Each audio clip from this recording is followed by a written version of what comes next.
জঙ্গলে এক শিয়াল ও বাঘ বাস করত। শিয়াল আর বাঘের মধ্যে খুব ভালো বন্ধুত্ব ছিল।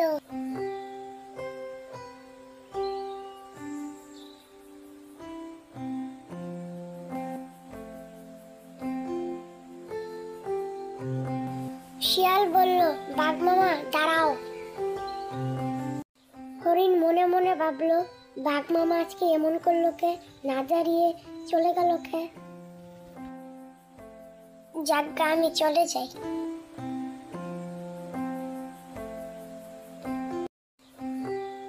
বাঘ হেঁটে যাচ্ছে আর মনে মনে বলছে, আর আমি তোমার সাথে চলবো না শিয়াল। টুনি আমাকে সব বলে দিয়েছে, তুমি যে আমাকে ঘৃণা করো। টুনি বলল, এ বাঘ দাঁড়াও, কি হয়েছে তাড়াতাড়ি বলো, শিয়ালের সাথে দেখা করতে হবে। তুমি কি জানো তোমার বন্ধু শিয়াল তোমাকে অনেক ঘৃণা করে? যদি সত্য হয় তাহলে আমি আর তার সাথে চলবো না। এবার আমি চলে যাচ্ছি। শিয়াল কিছু একটা ভাবছিল, সে সময় টুনির বোন নীলা এসেছে।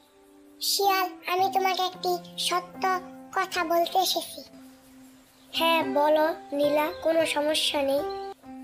আমার বড় বোন টুনি বাঘকে বলেছে তুমি নাকি বাঘকে অনেক ঘৃণা করো, তাই তোমার সাথে আর কথা বলবে না বাঘ মামা। এজন্যই বাঘ আমার সাথে কথা বলে নাই। সকালবেলা তার সাথে নদীর ধারে দেখা হয়েছিল, সে আমার সাথে কোনো কথা বলে নাই। আমি তার সঙ্গে কথা বলার চেষ্টা করেছি। আমি আর তার সঙ্গে দেখা করব না। সে তার ভুল বুঝতে পারলে আমার সঙ্গে দেখা করবে। সে টুনির কথা বিশ্বাস করেছে না।